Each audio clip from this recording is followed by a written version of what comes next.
Okay, we will go back on the list to Theresa Stanton and Ron Stanton. And let me say, if there is anyone else who is on the list who I have skipped over, it's because I was under the impression that either you hadn't arrived or you had left. So if you're sitting out there and wondering why you didn't get called, just alert the folks at the table in the back. Do you swear or affirm that the testimony you're about to give is true? Yes, I do. Yes. Okay, and just state your names and My name begin. is Theresa Stanton, and I was born in New York City. Okay, and if you Ron can just Stanton. pull the microphone a little closer. Yeah. I want to ask the people in the audience and share with them, what does it mean to grow up adopted? It means that all your cousins look a little different than you. It means that your parents are shorter and have darker complexions than you. It means that you spend your entire life thinking you're Italian, when in reality you're mostly Irish and German. It means you like to draw and paint, sing and act, but no one else does. It means that you want to be a teacher, but your family can't imagine why. It means that you love to read books, but your mother thinks you should cook and sew. It means that you have blue eyes, but you don't know where they come from. It means that you do not know what your own biological mother looks like. It means that you have never heard the sound of her voice. It means that you have never looked into her eyes or into the eyes of your biological aunts or uncles. It means that your brothers grew up without you. It means that your grandmother died of breast cancer, but you didn't know that. It means that one of your aunts died of breast cancer, but you didn't know that either. It means that one of your aunts today also struggled with breast cancer, and perhaps it's important to know that. It means that one of your brothers died of cancer before you ever got to meet him, and if only you could have known that. It means that even though you did not consent to your history being erased and your family ties being severed forever, New York State has mandated that you have no connection whatsoever to your own biological family. It means that you will have to search for your own mother if you ever hope to see her face. It means that it may take you over 30 years of searching to find her, your brother, and other family members.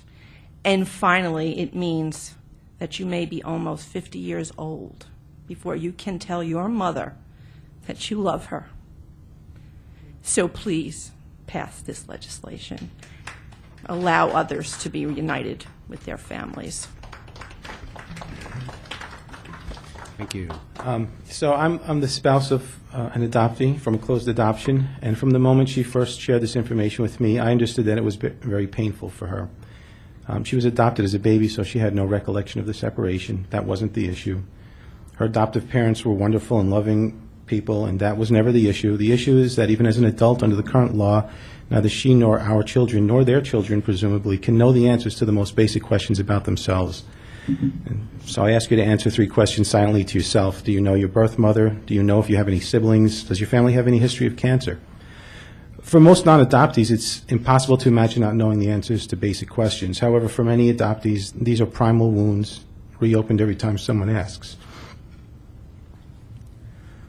So week after week, month after month, year after year, we searched phone books, databases, reunion websites, and adoptee registries. I personally made countless calls, spoke with countless strangers, left countless generic messages, and sent countless emails, all in an attempt to heal the wound and ease her pain.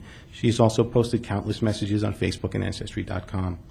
Well, I'm happy to report that, no thanks to your predecessors who failed to right this wrong, somehow my wife's birth mother received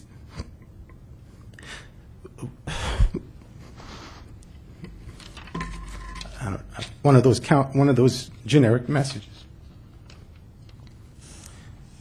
Just give me a second. Take your time.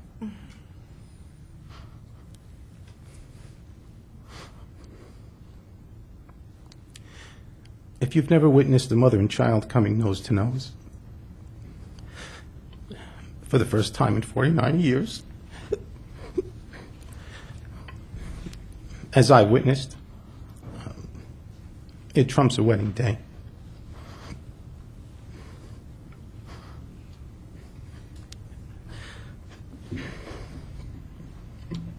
Sorry, it's painful. It's painful for me as well. It trumps childbirth. I know that's hard to believe. If you've never witnessed the tall, handsome brother sneaking up to hug his long-lost sister for the first time, as I have,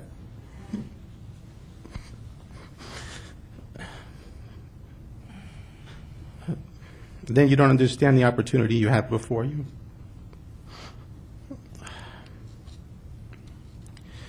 You guys have the opportunity to give many adoptees and their birth families a chance to find their loved ones before it's too late to find anything but a headstone.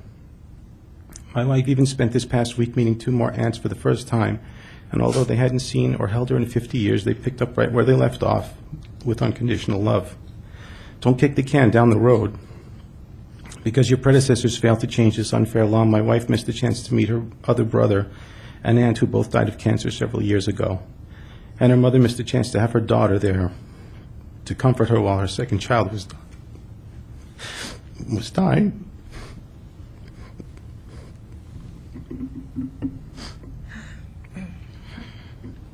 So don't let that happen to any other adoptees and families who are out there and searching for each other. Now, I've heard people argue, people who have made a lot of money, I guess, making secret adoptions, and I think they should have recused themselves. But I've heard people argue that some birth mothers might not want their identity to be known to the child given up for adoption. And to those mothers, I would say, if you want to withhold your friendship, that's your right. But what right does anyone have to withhold a person's identity and family history? And I would also say that in my wife's case, her birth mother was very young at the time of adoption and was told she must never search for her child or interfere in any way, as so many women were told in those days. And I know you've heard all this testimony. So I know you guys realize that birth mothers grow old, aching to know the fate of their lost children, and many die with that pain. When they were reunited, her mother said the weight of 50 years had been lifted from her shoulders. They're so incredibly happy together. No thanks to your predecessors.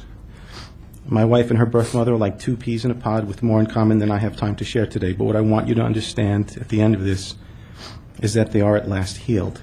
So please find it in your heart to give that gift to others who are still searching. Now, I know you guys, I'm preaching to the choir over here, but for anyone else, I don't know if they're going to find wisdom in the law books or from their bench. Maybe what they should do is just call their mother and find out what they should do. That would be my recommendation. Ask their mother. Thank you. Thank you. Thank you very much. And I'm sorry to make it so heavy, to make that such a heavy thing, but I promised my wife I would show you guys a picture of what happened last week. I can't show it to everybody. My mother's 70th birthday, I went to California to be with her and my aunt, who I'd never met before. It took me 52 years to meet my aunts and 50 years to meet my mother, so. That's who they are. Thank you. You can make that happen. By the way, if you'd like to email us the picture, feel free to do that.